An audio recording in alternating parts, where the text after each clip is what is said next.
Welcome to another episode of Angels, Positivity, and Love. Absolutely incredible experts, healers, New York Times bestsellers, and so on from around the world with incredible, unique life journeys. They've often been through some form of transformative experience themselves, and quite often they're helping others and are dedicated to a life of service to others.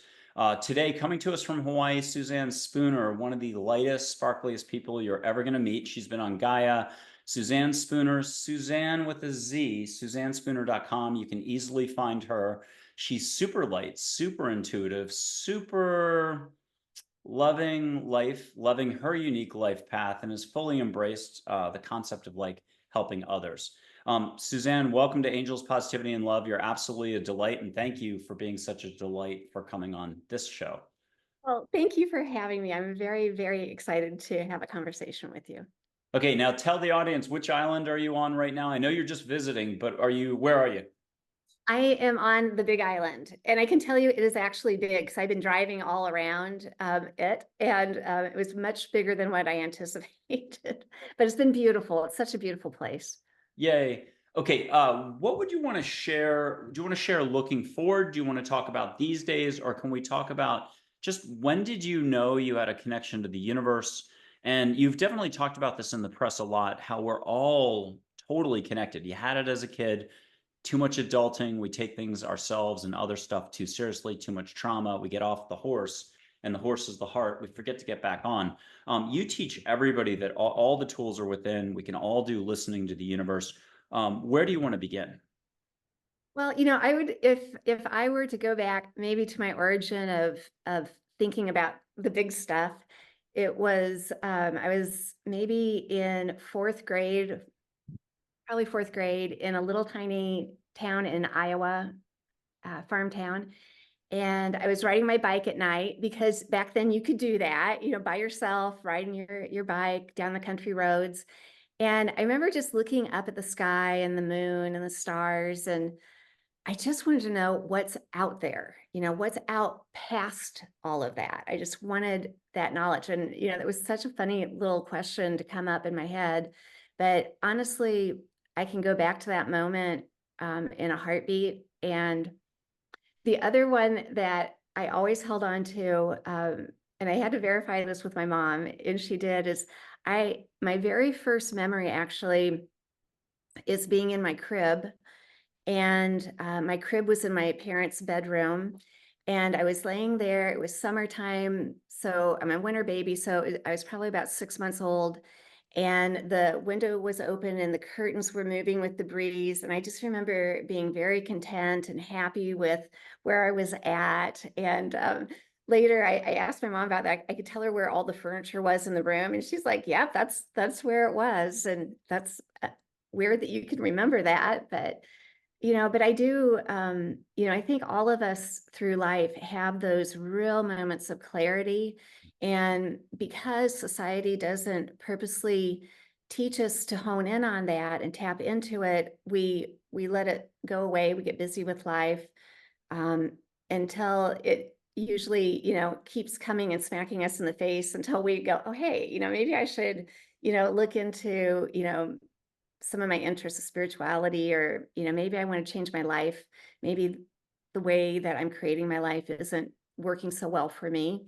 So I think we're just in a super exciting time, and I'm so grateful to be on the planet at this time, even though it looks a little chaotic and tumultuous. Okay, tell us about your high school years, university years. How would you sort of encapsulate that? Were you technically still using your listening skills, but gave yourself no credit for it? Okay, that's so funny. So in high school, I got an A+ in socialization. Oh my God. I love my teachers. I love picking their brains, but nowhere was I a great student. I mean, I got through, I think, by the skin of my teeth on that. I just didn't take it seriously. I didn't see the purpose of it all. But I had great friends, and I had an awesome time, and I partied, pretty well. Um, and in college, I was really into child development. I wanted to be a teacher, and I wanted to know how the mind worked and how to help little people be the best that they could be. But then life happens, and my family owned hair salons, and my stepfather, who was the main owner of that, passed away, and my mom took over. And we needed somebody in the salons to help run them from that perspective. And I was a little floaty in life and didn't know what I wanted to do. So I volunteered to go to beauty school, and and that was like the coolest experience because it showed me how much I love being one-on-one with people. And hairdressers are able to touch you. They can put their hands on your shoulders, and you would literally feel the clients relax, and then they open up. And so my listening skills and my being curious about life stories, I can say, really was inspired by that time. And it really has helped me moving forward in the work that I do. It taught you to pay attention even more. Talk to us though about the whole, there's the giant spirituality industry landscape, amazing authors, amazing folks of all different walks of life. Dolores Cannon was really big for you, but was it Don Miguel Ruiz? Who did you first lay your hands on for a book? Or was it somebody else talking that the bell rang? Or was it a movie somewhere? How did that get under your skin where you were like, I got to check this out. It resonates. That's a great question. Early on, I'd say it was ghost stories. I wanted to, that never scared me. It like, how can that happen? And then as I got a little bit older and more serious into my interests, I would say it was probably Edgar Casey was my first big teacher. That's when Shirley MacLaine was really big, so I was following her work. Um, so I just, I kind of let my curiosity open up there. But then I got married and I had kids, and my attention span was in that direction. So it took a while to kind of come back to that in a real substantial way. And then what happened and where? Because now let's flash forward in life. How old were your kids when you basically let loose and said, I'm not turning back. This is for me. Yeah. Oh my gosh. I scared my youngest one quite a bit with all this stuff. Um, so I would say my youngest was probably in junior high and high school when I really took a deep dive. I had been selling real estate. That was my normal job. And I had also been taking some classes which opened me up to the understanding of using a pendulum and charts. And I really liked the class. My girlfriends were taking it, so we had that in common. And one day, as I was sitting practicing this class, it was spiritual response therapy, or SRT.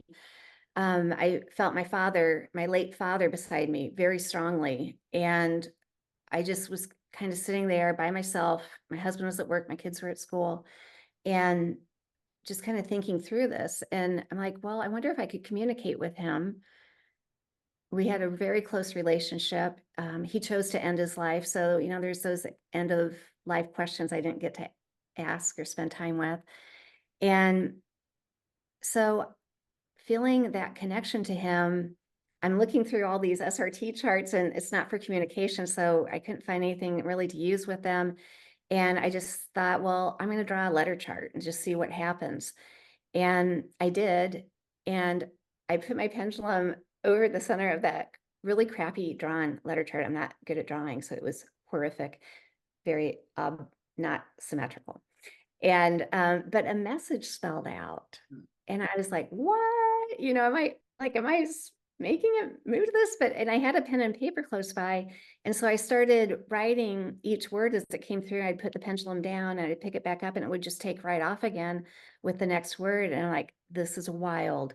And at the end, I had this short, beautiful message. And I'm like, what in the heck was that?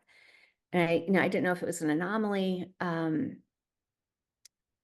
was open-hearted to the experience. I just had no clue what it was. And so I went away for a little bit. I sat down again, and this is kind of funny because I'm like obnoxiously optimistic. I'm just that girl. You don't want to be down around me because won't put up with that.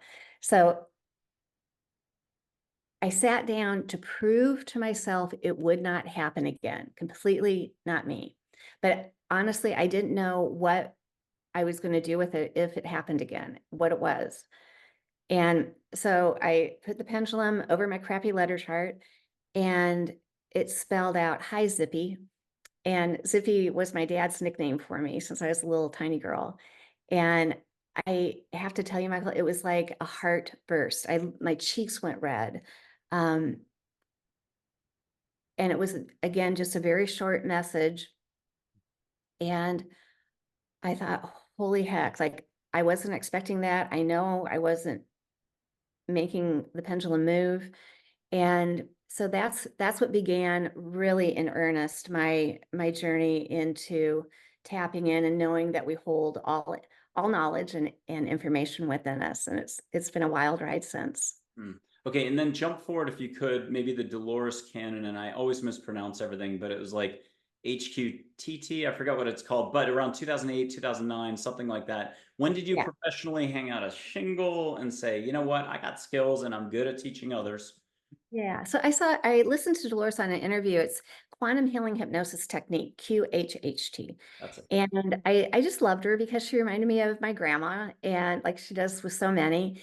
And I wanted to have a session with her like everybody did back then. It was 2012. And I called her office and I got on her list. It was a couple years long. And then I saw that she taught this, and I thought, oh my gosh, I've never thought about learning hypnosis, but that'd be really interesting. I mean, was reading her books. I'm like, I would love to, be sitting in the front row seat of one of these experiences. And so I took the class, and it just hit. And I came back home and started practicing with my girlfriends, and oh my gosh, my mind was just blowing, and I just knew I'm in, like, this is what I want to do. And it's been, I think I'm in my, well, it's 2024, 13 years now. And it's been awesome. I had the beautiful, very quick experience after learning her process of assisting her and her daughter Julia, which for me was great because it afforded me to be able to sit back in class and hear her over and over and over again, and in private ask her questions that I had. And she was just such a generous, open book of knowledge. And so it was a wonderful beginning into her process. Was this in Florida or elsewhere around the country?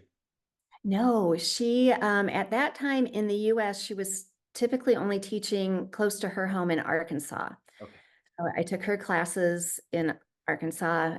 She did travel the world teaching. And then after she passed, Julie and I went around the world several times, continuing her great work with that. So it's been an awesome ride. And then today, you're doing still like worldwide retreats. Can you just describe a little about some of your offerings, both, online, in person, the retreats, and so on? Yeah, so yeah, I stay pretty busy. My channeling class is called the Art of Universal Knowing, or TAUK, the acronym TAUK. So that's an online class now. That works out really great. There's an online community of people that have taken the class. I jump in every once in a while and have chats with them. But I give sessions, QHHT sessions in person, typically at my office in Des Moines, Iowa. But the last couple of years, I have been giving beautiful tours with my friend Sarah Breskman Cosme, which I think you know, to Egypt. And we do that because we want people to tap into their own past lives in Egypt and the great collective consciousness of all those amazing sacred sites. And it's fabulous. The groups that come together are, it's like, it's never a coincidence. Everybody is in that group that's supposed to be there. They're old friends. By the end of the first night, everybody's just jiving and jamming together. And it's just such a beautiful, life-changing experience to facilitate. And I'm going to do a quick shout out to Sarah Breskman Cosme because she's going to be a guest on the show. She should be taped the summer here of 2024. I can't remember when she's airing, but that's at my website, michaelandreford.com. Just go to the Angels Positivity and Love Show tab, and you can see everybody from January of 2023. And we're booked all the way to May of 2025, 220 episodes. So, quick public service announcement. What have you already loved about Suzanne? And so, emojis, just write I love SS. Anything you want. We've got almost 500,000 visitors to the channel, but we have the shyest crowd I've ever seen in my life. So just put one heart emoji and that works. Quick side note to what, and is it Susan or Suzanne? I mispronounce everything, all lingo. Is it Suzanne or Susan? And it's with a Z. It's Suzanne. Suzanne. So Suzanne had also mentioned Shirley MacLaine. We've had as a guest Britt Elders, who's I think her show's already aired in 2024. She's the CEO of Shirley MacLaine, just put out a Palladium book, has 2 more books coming. She's also been on a Mind Body Spirit panel, to which, Suzanne, you are invited anytime. I'll try to get you an invite for a Mind Body Spirit panel, 90 minutes. And then Margaret Ann Lembo, who does all the crystal books, angel books. You've seen her for, I'm going to say 15 years or more, or 20 years in the bookshops. Yesterday taped her episode out of Florida and was also talking about Dolores Cannon. So 2 days in a row, Oh, great. having guests just sing Dolores Cannon's praise, which is pretty amazing. Okay, back to you, Suzanne. Talk to us about your skills, your intuitiveness. Are you getting a read on people everywhere and you have to shut it down and have really good boundaries? Okay, we're gonna go back to that like obnoxiously optimistic quality. So yeah, I get hits on people. It's a feeling and an intuition. I don't ever really feel like I need to force it down. I enjoy it, and I can direct my focus in other places with ease. So, I really lead with my heart, and I feel in that way I'm put into situations where it's very beneficial, and I'm always learning, and I never think I've mastered anything. There's just always more to know. And I'm really grateful for the people that come to me and the willingness that they have to explore themselves. And I call myself the lazy QHHT practitioner because I wanted my clients to have easy sessions. I don't want to work hard. I don't want them to work hard. So in all of my years of doing this, I kind of honed down a really good process to help them just go in nice and simple and easy into this deep part of themselves so that we can go explore their unlimited consciousness, you know, like rock stars. And it seems to work pretty good.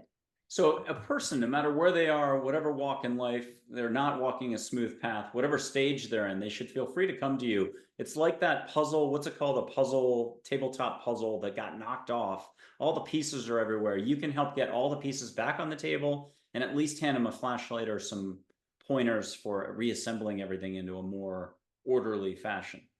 Right. So the beautiful aspect of Dolores's work is the practitioner isn't giving any answers. They're not doing any of the healing. We're helping get people into this nice deep state of relaxation where they can answer their own questions and get clarity about their life, which I feel is very empowering. Sometimes when I have great friends that are psychics and intuitives, and I use them. I love them. That's great. But when we're doing it for others, it's also coming through our filter. So one of the cool things about Dolores's work and even TAUK is that it's coming through the individual, and that filter isn't quite so much there. It's more of a pure, deep knowing. But the beautiful part of this hypnosis is that it's such a beautiful way of tapping into this deep and profound knowledge. We'll call it, sometimes we kind of water it down and call it our gut, our intuition, epiphanies, ahas.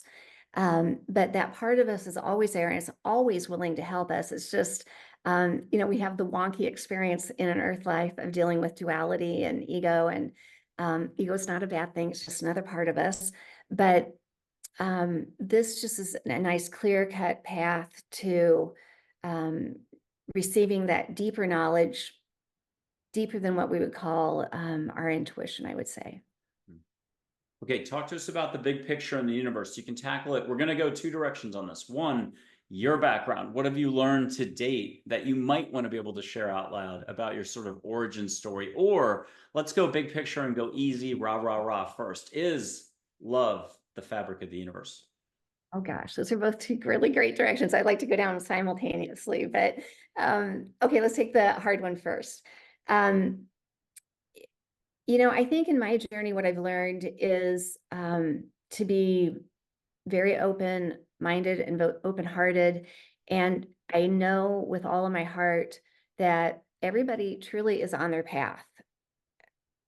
And it can look really messy and convoluted and uncomfortable, but we make our choices and we learn from our experiences. There really are no mistakes. And if you follow Dolores, she would tell you that every time you make a decision, there's another you that makes the other decision or the other decision.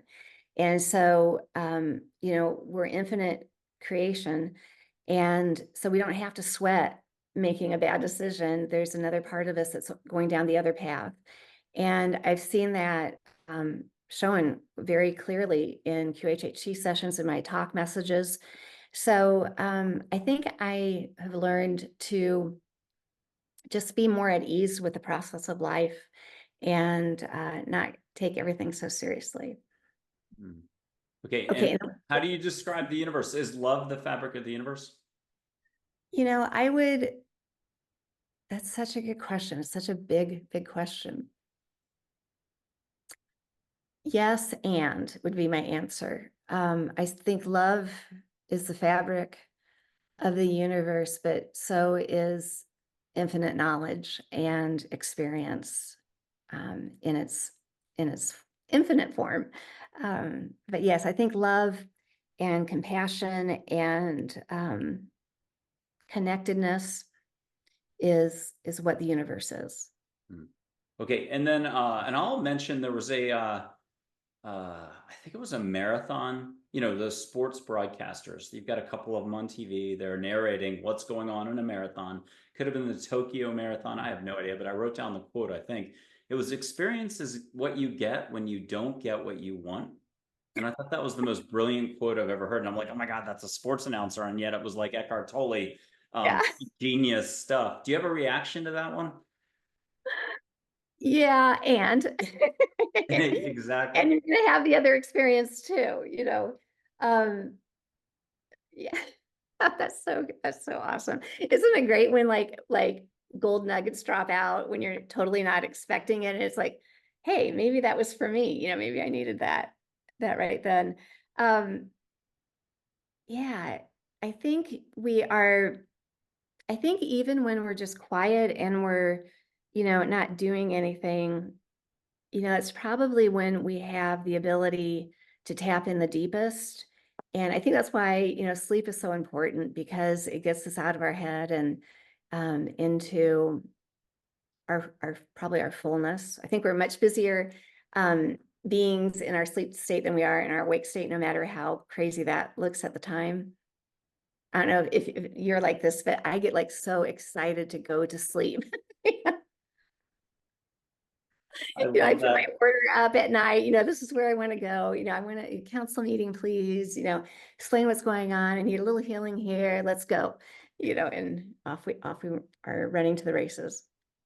Okay, I am going to ask you about dream time in just 1 second. Are you the type that remembers your dreams or no, or it moves really fast? And I'd like to just, I'm trying to find this quote.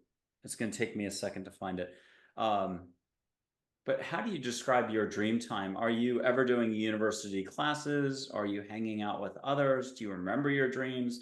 Is it all over the map? It's a complete blank. You barely remember anything. It just moves really fast. Which type No, of person are you?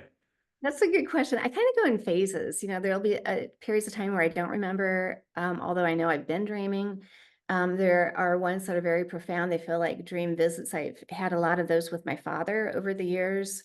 Um, I remember a few years ago, I was laying on my stomach and I remember just kind of, opening up my eyes just a little bit out of that deep space of sleep and going, my first thought is, oh, those those are ETs. And I just kind of like closed my eyes and I didn't have any fear. I just knew there was a presence in the room I knew they were ETs, and pretty soon down the spine of my back, it felt like almost like a sewing machine. And everything, okay, I feel like this is okay. And I actually had sleep paralysis. I couldn't move anyways if I tried. Um, and I fell into a deep sleep after that. As soon as I woke up, I mean, it was very present. And I just, of course, I wish, like, gosh, dang it, why did I fall asleep? I wish I could have, I want to interview him. I want to do I want to do a session with them and find out more. So that's actually where my process of talk has come in really handy, because when I come out of the dream state and I have questions, I can sit down and get a message and ask what that was all about and get some really good, clear guidance. Okay, and so that kind of ties back into the question, the big picture. So it's a really big universe. Humans aren't the only show on the strip. Right. Do you have any other flavor you would like to share, one way or the other, or in terms of your origin story in another sense? Have you gotten a little more background sketched out where, what your makeup's all about and stuff like that? Let's put it Yeah. this way, if we just went to past lives, this isn't your first rodeo.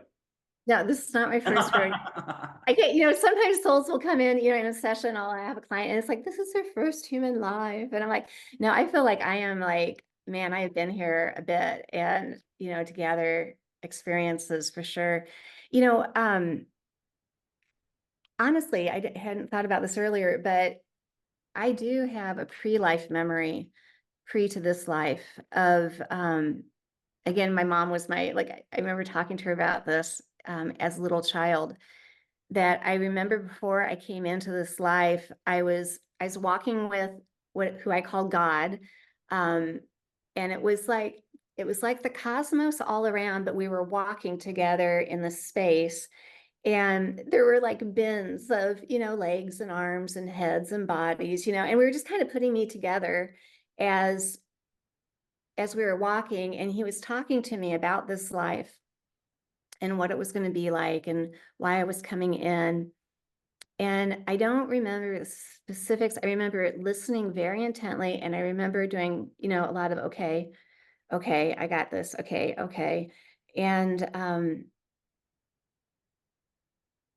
so, in a great sense, we're individuals on our individual paths to experience. And at the same moment, we're the whole. And we know everything, we have everything, we are everything. It's the great, the I am. Um, this illusion of separation is the rodeo. And it's fun to be focused on that experience, but there's a great piece, I guess, within me that I'm all of the all. So yeah, it's fun. It's fun. One last big picture question before we blow some sage and maybe bring some angels in. They might suggest a topic that you could do blindfolded, smoking a cigarette, riding a bike backwards. And here's the big picture question. There's something that's a flow that's up here. We'll call it thinking, like you said, ego, psyche, intellect, resisting, reacting. What am I else? Reacting, resisting, rejecting, fear stuff, and all the rest. We're going to do it all the rest of our lives. Thinking ain't going away. But then there's something down here that's the heart, no limits, no time, awareness. You said a bunch of consciousness, possibility, knowing, but the type of knowing that, not the knowing that's 90% of the currency up there, that precludes possibility, the knowing that's more universal that you talk about all the time with TAUK, which, by the way, is that also kind of a pun off of TALK, but it's Yeah, TAUK? yeah, yeah. You're I just talking. figured that out during the show today. Yeah. I'm so slow. But I needed to highlight that for the audience in case anybody else is as slow as me. I'm so slow in the uptake. It takes me 2 years, and it was like that. But talk to us about the difference in flows. It's like a hot stove, and you touched it once. You know not to touch a stove, but boy, do we not pay attention to that lesson of, we constantly do the rat race, thinking, judging, knowing, all that stuff. How do you describe the two flows? And I don't know, take us, you've got a lot of insights on this. So how do you stay here? as often as possible? You know, that's where Dolores's work has really been a great teacher to me because, you know, we really are acclimated in this work to understanding how our left brain analytical mind answers and knows things versus our right side or high self, whatever name we want to give that greater part of us. And so it is a wonderful way of getting balanced within yourself because, you know, I can have a fearful concern or worry or, you know, freak out and not know what to do. But because of what I have done and because of my path, I can pretty quickly, you know, settle myself down and go, okay, what am I supposed to be learning about this? And that voice or knowing or awareness is always present with me, and I can follow that. You know, we all have it. The tricky part is we haven't been taught it or what it is or how to tap into it. We're waking up to it now, and that's a pretty exciting thing to be on the planet for right now, where this awareness is becoming more known. And in sessions, they will talk a lot about the high cells. Will talk a lot about this chaos that the outside world is, and they'll say, you know, this chaos is just a reflection of what you guys are working on inside of you. You guys have decided as a collective to work on how you're going to deal with fear. And so you create fear on the outside world to either go, oh my gosh, that's so scary. I don't know what I'm going to do. Or go, oh my gosh, that's ridiculous. Like I am like so over that and it doesn't affect me anymore. So that's kind of where we're at. And it's an amazing, empowering situation when we know we do have control over how we look at our lives and what we do from it. And from that place, more of almost as a conscientious observer, you gain clarity. And that's the great gift of now. Oh, and for folks, the art of universal knowing is like your I'm going to say it the worst way. Your special gig that you help people with to tap into their, you know, inner higher self, their soul, the universe. Listen, basic listening, and you help people with that. But it's TAUK. But I just figured it out today during the show that it was also the pun off of TALK, because what could be better than that? So it's awesome. Okay. I'm going to tell one dad joke for the heck of it. It's just like a crazy Ivan out of Hunt for Red October. We're just throwing it in for a split second. It'll be Bert and Ernie, Sesame Street. You've already heard this before the show. Nobody needs to remember who these characters are, but Bert offers Ernie ice cream. What's Ernie say? Sure, Bert. If you're laughing, you're letting go. I've got some sage. It doesn't matter where you are. It doesn't matter what year. It's 2030. You're in Germany. You're in New Zealand. I've done it as a guest on like 60 shows in the last 2.5 years. Show hosts, producers, audience get it. You get comments later like, I got the sage. I got lavender, because you can smell sage flowers and ocean. Unfortunately, I always say smell Hawaii, and our guest is in Hawaii. So that's cool. She can smell Hawaii, or she can catch some other cool beach. But we also did this before the show, so we know it works. And I got to just compliment Suzanne again. Super sparkly, bright, wide open, opening openness, as the Zen folks would say. She is gung ho and walking her path, owning it. So other folks can also tap into what they've got. Here's the sage. My only rule or whatever recommendation is ask angels, the universe, to get you out of your head into your heart, catch some sage, get that schnug and working. Some people taste it. It is what it is. Are you already getting it in Hawaii, the Big Island there, Suzanne? Yeah, it was awesome. Yes. Any flowers or extra ocean like Delaware, Baja, Seychelles, Abaco in the Bahamas? What are you getting? Anything else? You know, I get just the clean air scent, you know, just everything's in balance. We just checked that box. That's good. Okay. I'm going to put up a couple angels. We did this before the show too, but just first, you got to get a couple of compliments, and then you're not allowed to share them unless there's one that you're told specifically to share. So this is for you to thank you for being a guest on the show. I'll put up 2 photos for the first time in a long time at once, Joy and a Charlotte, and get 2 compliments just here when you got it and say, got it. Got it. And then if you don't mind, can you get a topic from them that you know blindfolded? Again, you could be riding a bike backwards and blindfolded, and you know like this topic like the back of your hand. What are they shouting about, clapping about for you to talk about? What came to mind instantaneously is peace is within you. Okay, but you got to tell us a little more. Well, I think when you take that those small words and put them together, it helps remind you to not fight yourself and to let go of others' perceptions of you, and to be at peace in your own skin and not worry about everybody else. Oh, I love it. Okay, let's just it's called Angels, Positivity, and Love for a reason. I often forget to ever mention positivity on about 90% of these shows, so whoops, I'm bad. But let's do positivity today. I'll say positivity is abundance to buy you an extra 3 seconds of time. Talk to us about, I mean, I'm talking to like the eternal optimist here. You walk into a room, you light it up. Thank you. What's positivity all about again? I forgot. Positivity is about trusting your inner knowing and being your authentic self. Oh, brilliant. And do you want to just tackle the love part since we're going to round the bases here? Angels, oh, actually, we'll do angels after this. So we're going to go backwards. But what's love all about? What's love got to do with this one more time? What's love got to do about with this? Love is you and your origin and all that is and all that ever will be. Okay. And now, do angels exist? Angels exist everywhere. Do you have one? I'd love to call it a war story. If we were on some History Channel thing about Vietnam where soldiers were counting the 60s or 70s, but we'll call it a peace story, a love story, a positivity story. Was there ever a human that said a few words to you, you turn around and they're gone? You got to share that. This is the type of show. I'm supposed to remember this as well. What was that? Where were you? What year was it? What happened? Okay, well, this is a big one. This is the one that popped in. It's happened a few times to me. I was pregnant with my first child. I was cutting hair and ran to the department store next to us to use the restroom. While I was there, a gentleman was hiding in one of the stalls. I didn't know that, and broke into mine and was trying to assault me. And I screamed. He left, obviously very shooken up, 7.5 months pregnant, I think, at the time, worried about the baby because I was so upset. And the people at the store had me sit down while they called the police.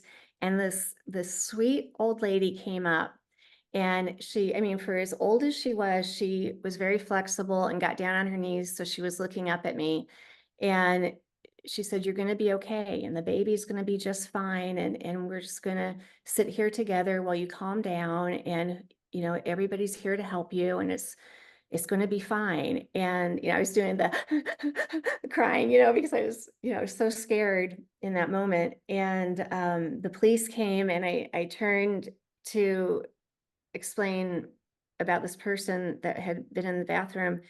And I looked back to tell them how great she was, and not there.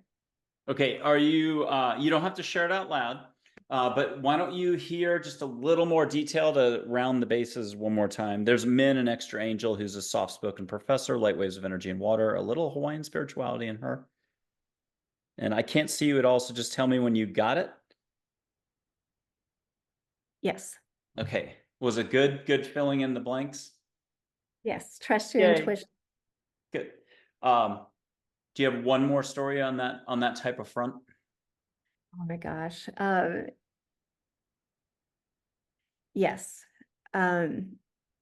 It came actually as I think this is a lesson in how close we are to all dimensions. And it was right after my dad took his life, within a few days.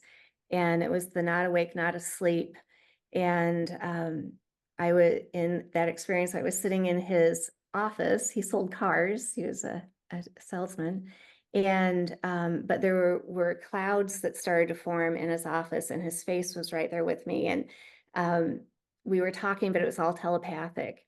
And I remember saying, "I just wanted to tell you I love you, and make sure you know I love you." And he says, "Hold out your hands. I'm going to put something in them." And I'm like, and part of me is like, "Dad, I'm not, like, I don't think this is going to work." We're kind of in between realms here. But I held out my hand in that state. I felt something be placed in it, and I felt my fingers be, closed back up again. It was a dream, almost within a dream, but not asleep.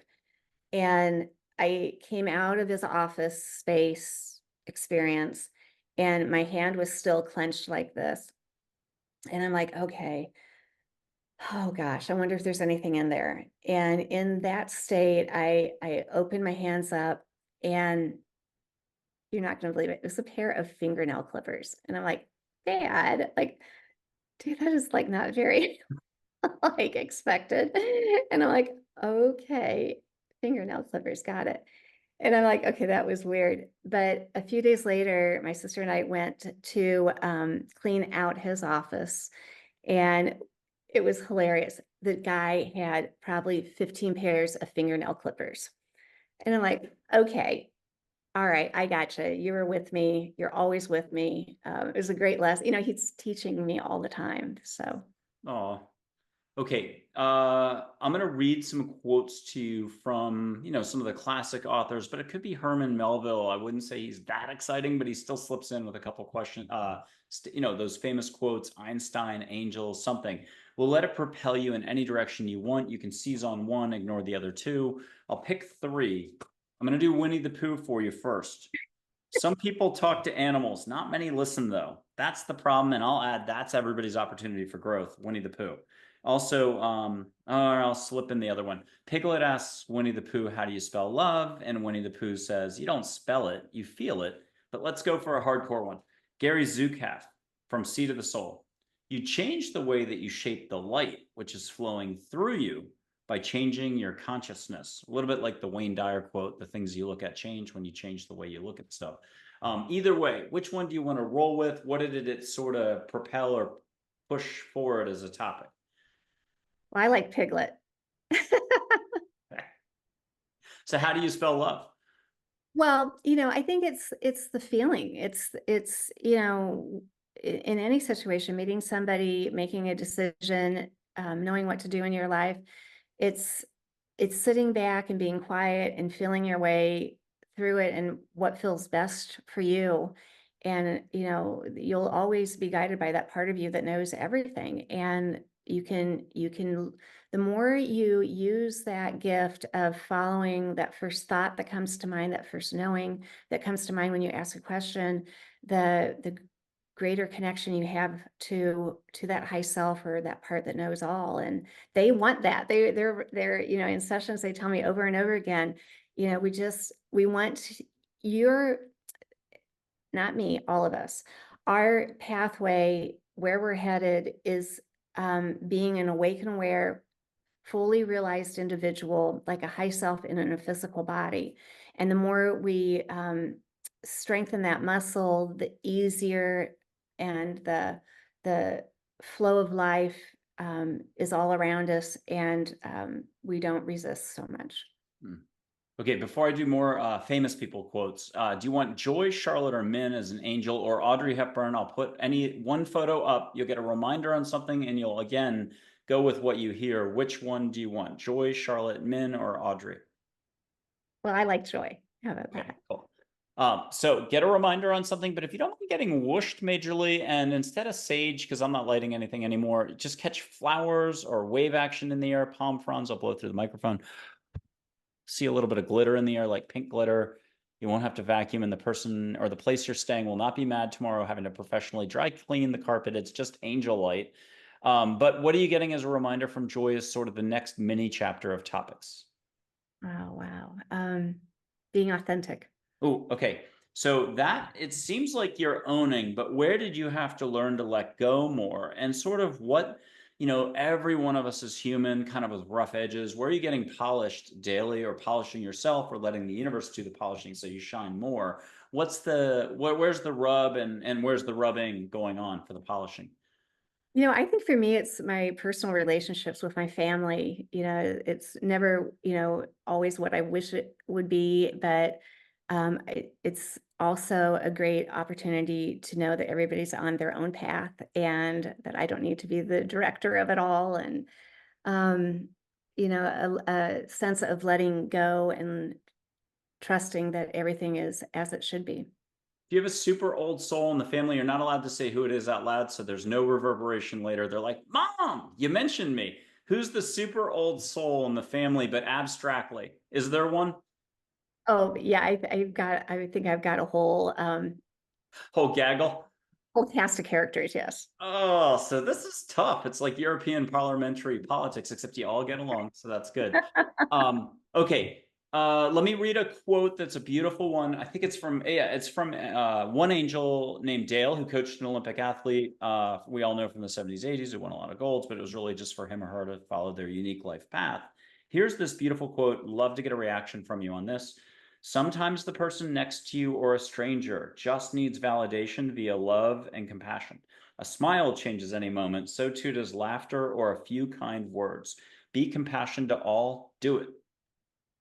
Oh, I love that. Yeah, you know, to me, what that brings up, and I've had this experience a few times in Hawaii this week, is we never know what another's journey has been. And they might put on a face of, I'm very successful, I got it all together, I have a great life. Um, but you really never know how hard their circumstances have been. And with that, you know, a smile goes a long way, and um, looking at somebody in the eye is very soothing and gives comfort. So that's what that says to me. Okay, a few more quotes and then we're gonna wrap this up. And when you're gonna, you're a professional, like, I don't know how to do this, international speaker. Um, Being on a show is second nature now. So you're gonna have to think of a keynote speech, and you've done plenty of those. You're gonna have to think of a kind of a like final parting thing, and I'll cheat. Have Charlotte give you two talking points that you're like, oh yeah, I got this, I got this. But to distract for a little bit, I'm going to do some of those quotes that are, sprinkled in the last 20 years. Albert Einstein, our task must be to free ourselves by widening our circle of compassion to embrace all living creatures and the whole of nature and its beauty. Gorgeous. I got 18 pages here, so I'm randomly doing this. Okay. Okay, now this is hilarious. I've never gotten to say this one on the show. This is an alternative pop singer who was married to the Tesla CEO, Grimes. I love her, my favorite artist. But it's a song lyric. There's harmony in everything. It's a butterfly who waits for the world. Oof. Okay, now that's a little, artistic. Um, Shoot, Winnie the Pooh popped up again. Here we go. Weeds are flowers too, once you get to know them. All right, which one do you want to roll with, or generically, what's your reaction? Well, okay. Well, what popped in is a little nursery rhyme that I taught my children is how can a weed be a weed when a weed was the first flower my child gave to me? And so I think it's seeing the beauty all around us and within us. And when you can look at our lives through that lens, then the ease and the flow is apparent.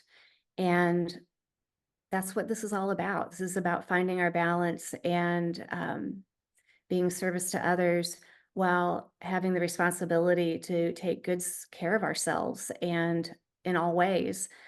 Um, it's just a trip, don't get too serious about it all. Oh, I love it. Okay. If you don't mind hearing, you've got this. Do I have permission to put my palm up in Texas, but only my highest self, not my bill paying thinking side? Angels will run the show here. You're going to put your hand up if you wish in Hawaii, but only your highest intent. With this hand, I'll whoosh you rainbow light. It's all angels. We're blaming, not Canada, we're blaming angels. They'll whoosh you like all over your energy field, whatever you want to call it, up and down the Hindu chakras. But I'll do it 3 times, low, medium, and high. Although people at home who are like, love this stuff, just go high. You're already home. Go big, go home, go big. Okay, so here comes the whoosh. I'll still blow a little. I guess we'll do Hawaii through this. But again, it's these guys, pas moi. Okay, here we go. First one, small. And if anybody needs to turn up the volume, breathe more. Like you're in a mean yoga class and the instructor is yelling, breathe. Here we go. Hit you a little light. And how was that, Suzanne? Awesome. That was Okay, great. we're gonna do medium, if you don't mind, 2 more times. And the third one, people can pick a topic of fruit. You're not saying it out loud. I'm not gonna hear you anyhow. It's 2027 and you're in France. Okay, here we go. The second time.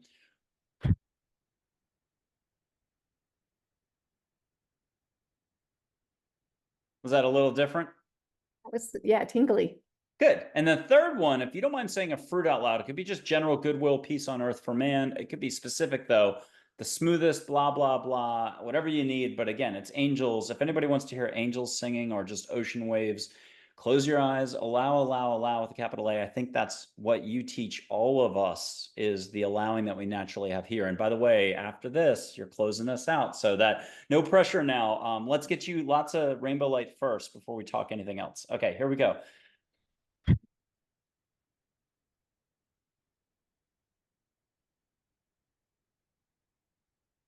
And Suzanne Spooner, was that even different from the first two? That was more intense. That was lovely. Good. And thank you for doing that. Where would you want to just leave us with a final, like, it's all okay, you've got this, do a little less doing and a little more appreciating or allowing? What's the last push here? I think the last push would be to trust that all is well, and you hold all of your answers within, and by asking is how you receive, and trusting that you're here for a very great purpose and you are on track no matter where you are in your life, and enjoy the ride. I love it. You've got this. You've got this.